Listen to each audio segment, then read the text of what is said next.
14th place qualifier Tommy Jones is one of the few players in PBA history to have won a title on each of the 5 different animal patterns.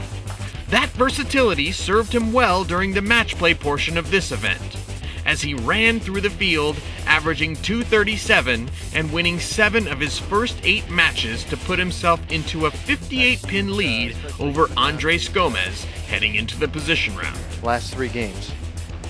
Andres Gomez comes up high, loves the 4-pin, rolls it over.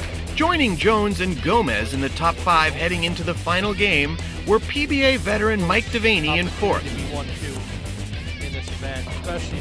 And 2 players looking to make their first PBA shows in Kip Roberts and Greg Thompson Jr.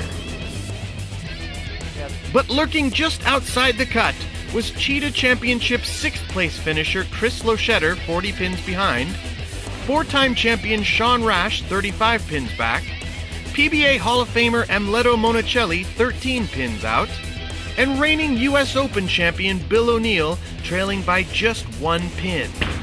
A big game with a match win and the additional 30 bonus pins could vault any of these players onto the show at the end of the week.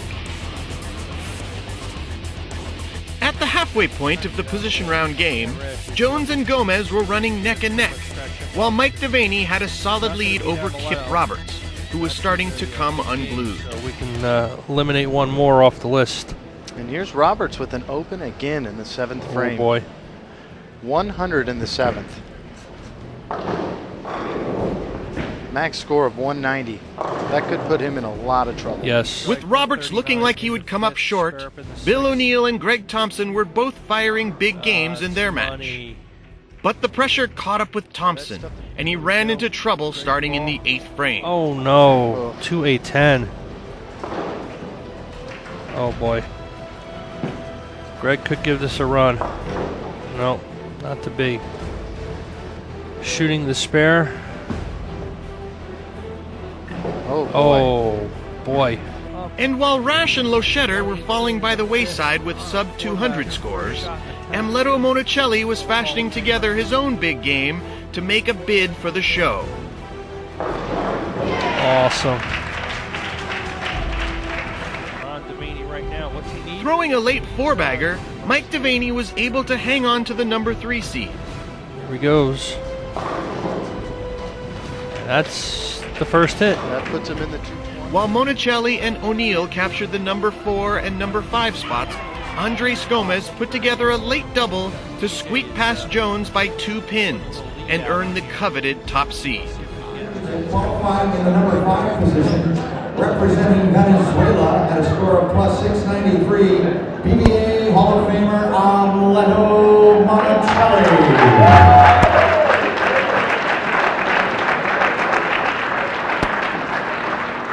Qualifying in the 4th position with a score of plus 703, he is your overall leader at the PBA World Championship. He is the real deal, Bill O'Neill. Qualifying in the number 3 position with a score of plus 708, a winner last year in the PBA World Series of Bowling, Mike Devaney.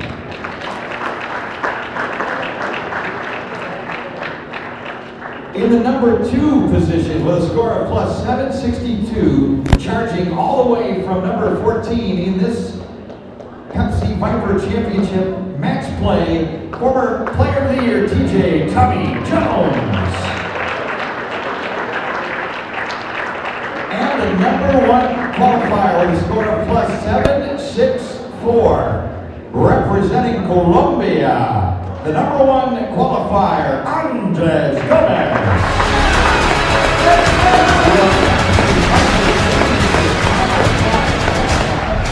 I really put in my mind for this World Championship that I wanted to get my 25. So it's still on my mind. I'm just gonna try to just empty it, as, you know, so I don't get the anxiety. You know, just do the best I can, which that's what I've been doing the whole week. I was pretty poor there for a few games. I had a great ball reaction, just threw it all over the place, and then finally got it together the last couple games. Bowled like 740 the last 3, and was fortunate to win a couple matches. And you know, Greg struggled there down the end of that game. My goal is to win. A lot of good rollers on the show. So anytime you make TV, it's a bonus, and that in itself is its own little element. So you try to enjoy it. You don't know when it's going to be your last time, and the goal is to win, but you got to enjoy your experience while you're there. If you get number 14, you'd be 2 ahead of Chris. You guys have a little rivalry going? There's no rivalry. I'm ahead of him. I'm still amazed. I mean, I wanted to make the show. That was the first goal, and then to be top seed, I haven't been able to. It's not in my head yet. I'm still thinking about it. So it's awesome. I'm so happy. I bowled really good all week. I knew that I had a good chance if the lane started to get tougher, and they did. They did after game 3, 4. The pace went down, and I was able to get a couple big games to be close to Tommy.